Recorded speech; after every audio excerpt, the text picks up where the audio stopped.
Hi, everyone. Good evening. Welcome to our Coptic Center Sunday evening experience online as we once again gather in light, love, universal truth, and our ongoing quest towards self mastery here in the latter part of July already as we look forward to having an intimate gathering tonight as the sun comes back out here in Michigan. Hope it is where you are today and wonderful summer weather as we look towards a chance to look at love tonight and Susan's topic, which we'll get to in just a moment. So it is we first of all introduce our dear friend Susan McFarland, as she's been involved with the Coptic Fellowship for over a decade now, minister since 2011, and after retiring from a corporate career at Meyer to raise her children who are now in their teens, she studied holistic health care and more recently yoga, certified yoga instructor. And last word, months ago when she spoke at our WSO class, she was part of a group down on Northland Drive, but I think that's changed since, and we'll let her fill in that new horizons for her as she speaks tonight. Tonight's topic is Let Love Be Now, and I put exclamation points to that topic, which we look forward to. Welcome, everyone. Glad you could join us tonight on our virtual Coptic experience. I want to thank John and Nancy for inviting me to talk tonight. I want to thank Alan for moderating and making sure that all the technical issues are taken care of. And thank you, Michael, for emceeing. And thank you, Rose, for that perfect introduction to our talk tonight and talking about responsibility. It's one of my favorite words. And I've studied under Sadhguru. And he is I talked about this in my last talk in October, I think it was, on responsibility and the ability to respond. And we have that ability to respond. And tonight we're going to talk about the ability to respond in love from a place of love, with love, to whatever shows up in our life. So with that, I'd like to begin my talk. So about 2 weeks ago, I wrote what I'm going to read to you.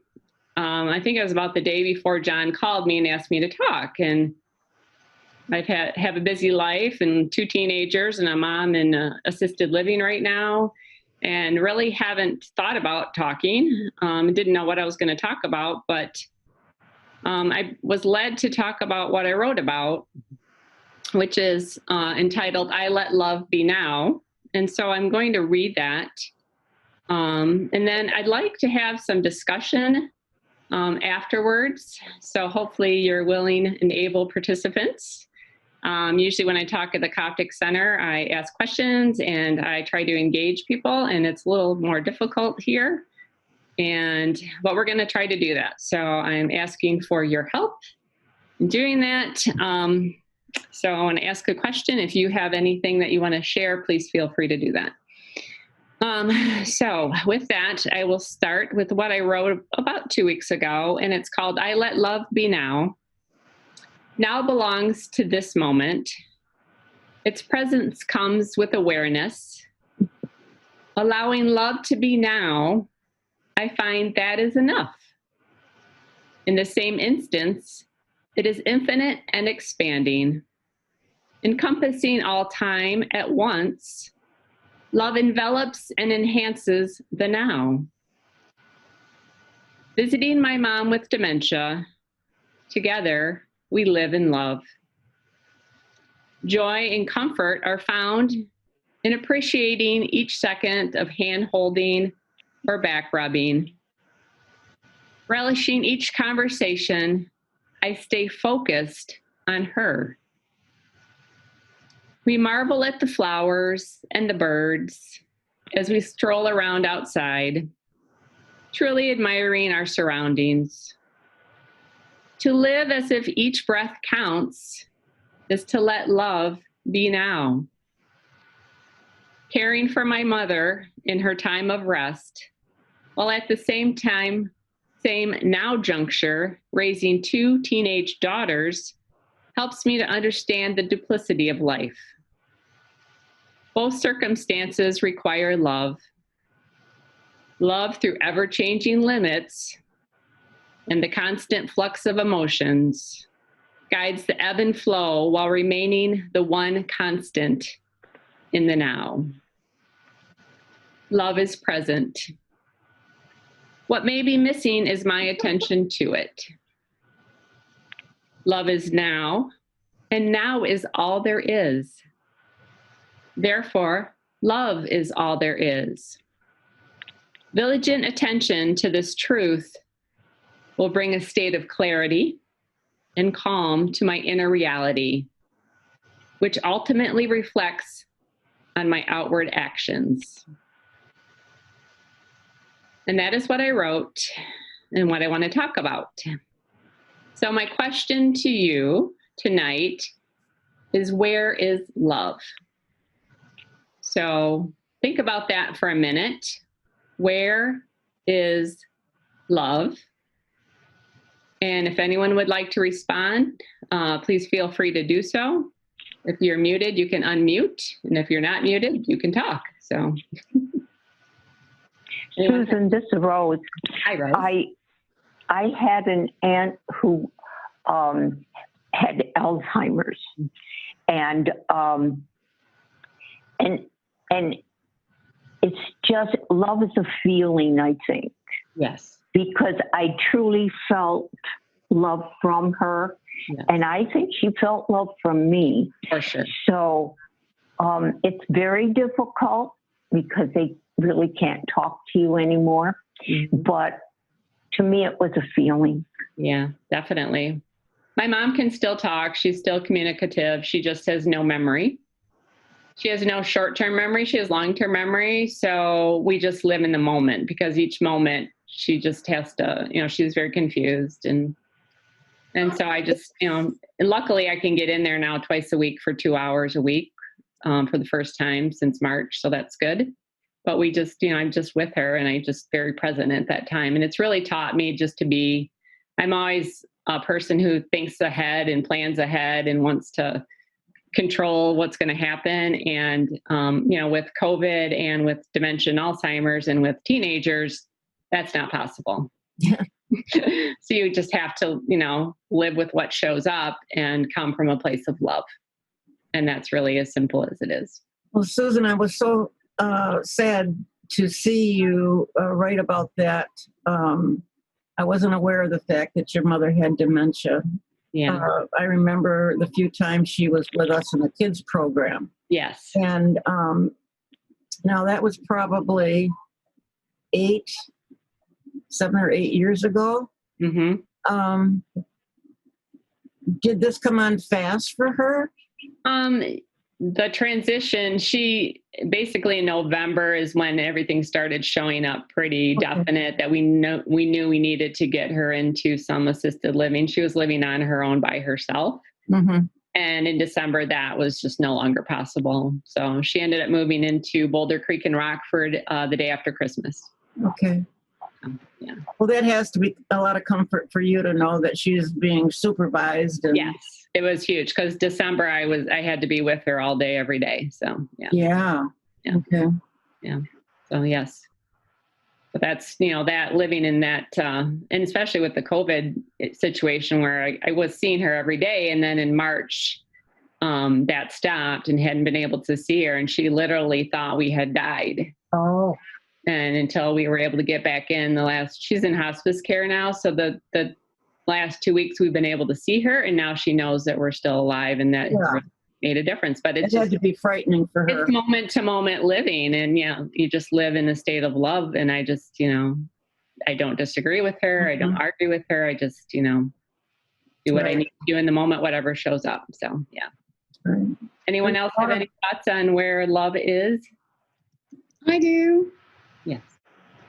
I would venture to say, according to the Heart Math Institute, the heart mind is where love resides, and it can be feeling or emotion, however you define those, or an action as well. Someone's love language can be just by doing. They love by doing, as well as your thoughts. Wonderful. It's beautiful. Thank you. Mm-hmm. And I would like to add that it's simply Love is what you are. Absolutely. Yes. Love is all you are. Yep. In reality. There is nothing else. Exactly. I have a shirt on. You can't see it, but it says, "Love is not what you do, but who you are." So that's perfect. And that's a quote from Sadhguru. So Mm-hmm. I have perfect. an idea too that I'd like to add on to that. Hi, Larry. Hi, because it is a experiential, truly at its core, love is experiential, and so it's not in a place. But because we as humans are between divine and Gaia, we really create a space. I like that better as a better way to put it, a space for love or for all the energies that are transferred back and forth. But what I would say, even more importantly, it's the pauses and spaces in between all of those molecules, all of those particles of who we are, because that's the most of what we are, is space, truly. Yeah, yeah. So that to me is what love is. I love that, because like the pause and the silence, that's what it's all about in meditation. And yeah, I love that. I can really feel that. So that's cool. Perfect. Thank you. Thank you for sharing that. Yes, Linda. Everything you guys are saying feels very right on to me, and maybe I would just add that I also feel that love is in the how you respond in the moment. It's that if you are catching yourself in a situation that's strange or uncomfortable, and you are taking that moment and then responding in a positive, caring way in the now, in the moment. I guess I would just add that to what I think all of you are saying, which feels very right on to me. Wonderful. So I had 3 questions. Where is love? When is love? And what is love? And I think with each of your answers, you kind of answered all of those questions. That love is everywhere, that love is always, and it is not what we're doing, but more of who we are. So you guys are, I'm preaching to the choir here. The next thing. Sometimes we forget, Susan. Sometimes we forget. I know, and I'm guilty of that as well. So it's just it's an awareness thing, and it's a taking a breath and stepping back and having that awareness in the moment when love may not be the first thing you're feeling. Right. That certainly, happens. It goes back to Rose's talk about response. Absolutely. Yeah. That is. We have to be aware of our responses so that it's love that comes through. Right. We have a couple of instruments that we carry with us all the time. Mm-hmm. To really express our loves. The first one is our tongue. Who doesn't like to hear a compliment? Mm-hmm. Who doesn't like to feel from their spouse or their friend how wonderful we are? Yep. We have an Or opportunity. something positive. Anything that we can uplift and compliment is very important, because the world is, particularly right now, is very challenging. So needed right now. And everybody needs it. Everybody needs it. Yeah. And and we're the worst with ourselves, as we beat up ourselves. And that's the next thing I wanted to talk about is, love starts with yourself. And if you're not in love and be in love with yourself, then it's impossible in my mind to be that way with others. So, what are you doing to take care of yourself, to self-care? I do a lot of yoga. I'm a yoga instructor. My yoga studio is closed. But I still do a lot of yoga at home and a lot of meditation. Thank you, John. So, but what are you doing to take care of yourself? So anything that anyone's doing right now, especially during this pandemic situation, self-care is critical right now. It's the only thing that's gotten me through, really. Well, another instrument we have is the power of prayer. Mm-hmm. And absolutely. This is the greatest time for prayer on a universal level than we've ever had on the earth plane. So if we can pray for things to improve, mm-hmm. The homeless find homes, hungry find food, sick and injured are healed. There's peace, there's unity, there's sharing, there's prosperity. We send love and light to all people of all nations and that type of thing. Right. So we are in the Aquarian age, and the Aquarian age is all about the power of mind and thinking and projecting. Right. Particularly in the crisis we're having on Earth. Yeah. Well, that's a good segue to my next thing is love of others. As John said, pray for others, pray for other people, pray for others in situations, pray for the leaders, pray, you may not agree with them, but pray for them. They need prayer as well. So whether you agree or disagree, everybody needs love. So, praying for other countries, praying for people that are near to you, family members and friends that may be suffering during this time. A lot of people are going through a lot of loss. There's a lot of fear. And people need prayer and people need love. And they need it from us. So we are try to remember, Susan, that when I'm in the presence of, or I see somebody on TV that pushes my buttons, I really try to catch myself and say, this person too is a child of God. Right. Right. And that just kind of neutralizes what I'm feeling and puts it kind of in perspective. Yeah. We all come from the same source. So moving on from that, I want to talk about love of earth and all beings on this earth. So, Mother Gaia, Mother Earth is a being and needs our love and is desperate for our help and support right now. And we need to be there for her, caring for her and for the creatures that reside on this earth. So any thoughts on that? I know the Massads have, Linda has cats and Ellen has cats. So, they get a lot of love. We actually have deer, and we have a groundhog family, and we had a cardinal sing us a concert yesterday while I was drinking my coffee. Yeah. I've been feeling a great connection to Earth lately because we're spending more time just sitting at home and watching the wildlife, chickens walking down our driveway. Oh, wow. Just all this crazy stuff. I know I have, and they're all beautiful. I love it when the deer come around. I have a deer that sleeps in my yard. Like not in the woods part, like the yard part. And she comes every day and she comes to the bird feeder. But we have the same thing. We have raccoons and squirrels, and I have a lot of other things besides birds at my bird feeder. So it's wonderful. And they need our love and support. And, they're coming to you because they know your energy is very positive and loving. So. And it was so dark today. And I just happened to look out the patio door, and here's 2 little raccoons walking down the garden path. Yeah. And I think they got confused by what time of day it was. Probably. And of course, they scooted under our deck, which I'm not too happy about. But send them love. Tell them. Yeah. See, there you go again, I know. They have a right to be too, don't they? Absolutely. So. Yes, they do. And don't forget the plants. Plants are sentient beings. They have feelings. Thank you. You can Google videos, and I know this sounds off the wall, but you can Google videos that show in time-lapse photography or video the plant's reaction when a person comes close to them with some scissors. The smell that you hear or smell is them screaming, "Don't kill me.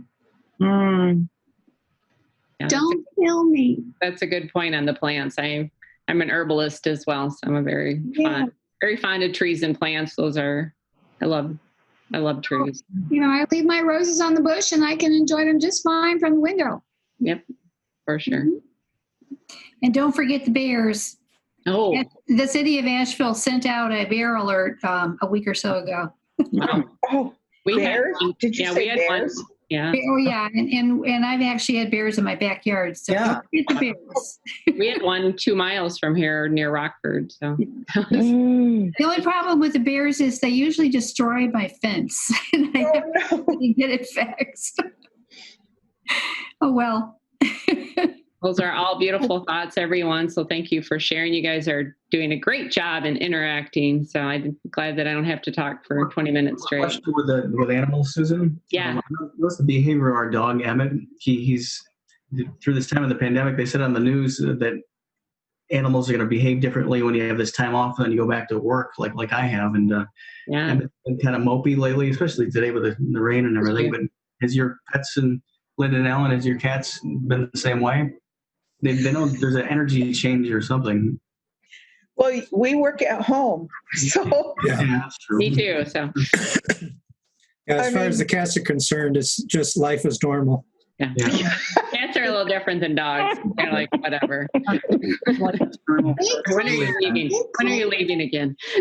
They earn their keep. They clear negative energies from spaces. They do. They for sure. Yes, they are. actually, they do. One of them does. I mean, Alan, when he leaves to go do something, Iris will sit at the door and cry and cry and cry. And it's like, he's going to be back. Sometimes she does it when he just goes to take the garbage out. I have one cat. I have 3 cats, and one of them does that when I leave the house. So she'll cry. So the last point here I wanted to talk about is love of Creator and love of the divine. So, we all come from the same source. We all come from Creator. We are all our divine beings. And John talked about prayer, and prayer is a good way to keep in touch with the divine. But the divine lives within us and is everywhere, just as love is. And to me, love is the divine. Love is Creator. It's a synonymous word. So any thoughts on that? First John says God is love, so that's it. Exactly. It's really simple. Simply love. So beautiful. Going full circle, absolutely. But what I would like to also say is, because we are the humans, I'm careful as to what I say. We're not the upper life form on Earth, but we are responsible for a lot of things. But what I would like to say is that because we are where we are, we're the ones we've been waiting for, those superheroes, the people that are coming to really help. Right. And we are connected to the divine, just as we're connected to Gaia. So we're the one that transmute, transform, transport all this energy back and forth. So it's extremely important for us to be the best that we can possibly be. One of the things I've seen in many meditations over this whole time with the COVID is I see the negativities. It's the chaos, let's just call it chaos, not negativities, but just chaos. Because there's a lot of that all the way around the world, all the way around the globe. And it's like it's trying to connect and to actually fuse together all the way around the globe, but it is not able to do it because of us, because of the light workers. Every prayer, every affirmation, every good thing, every phone call, everything that we do that's the positive, it's like it takes a chunk away out of that, right out of it as it's trying to form. So we have so much more power than what we realize. We are empowered beings. And I actually wanted to add, to the last question you asked, too, about life forms with plants and animals.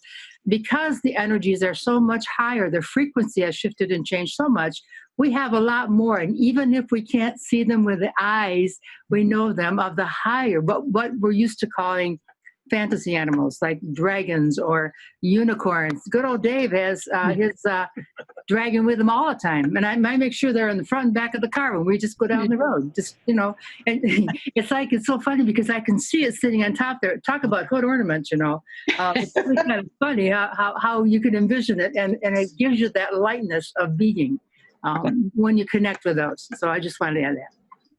I agree. It's a form of speciesism to say that they do not have a right to exist. Just like the other end of the spectrum, giants. I didn't quite. Skeletons have been found. They were here. Okay, whatever. I didn't hear what you were saying. I was saying that it's a form of speciesism to say that the smaller creatures do not have a right to exist, to be acknowledged, as well as at the other end of the spectrum, the giants. Mm-hmm. There's been skeletons found. Oh, absolutely. Sure. Of both. Yep. You bet. So the next thing I'd like to do, now that we've had all these thoughts about love, about where it's at and what it is to do just a brief meditation, 5 minutes, and to meditate on the phrase, let love be now. Mm-hmm. And you can even pick one of the words out of there, let or love or be or now, or the whole phrase, whatever you feel called to. But take a moment and center yourself. If you're sitting in a chair, sit with your spine straight. Maybe roll your shoulders back. Take the crown of your head to the ceiling, sitting up tall. And just get ready for a meditation. So gently close your eyes and begin to bring awareness to your breath. Maybe taking a deep breath in and sighing it out. And just letting it all go, releasing anything from this day or this week. And just continue to bring your awareness to your breath, slowing it down. Just really following the breath in and out. And begin to dwell on the words, let love be now. And we'll just sit here together in a quiet meditation for about 5 minutes as we bring our attention to this phrase. Again, let love be now.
Begin to deepen your breath, bringing awareness back into your body, back into the space, back into your room. Continue to breathe, following the breath in, and then allowing it to release. Start to wiggle your fingers and your toes, bringing some movement back to your body. And when you're ready, slowly, gently open your eyes. And we'll come back and close our time together here.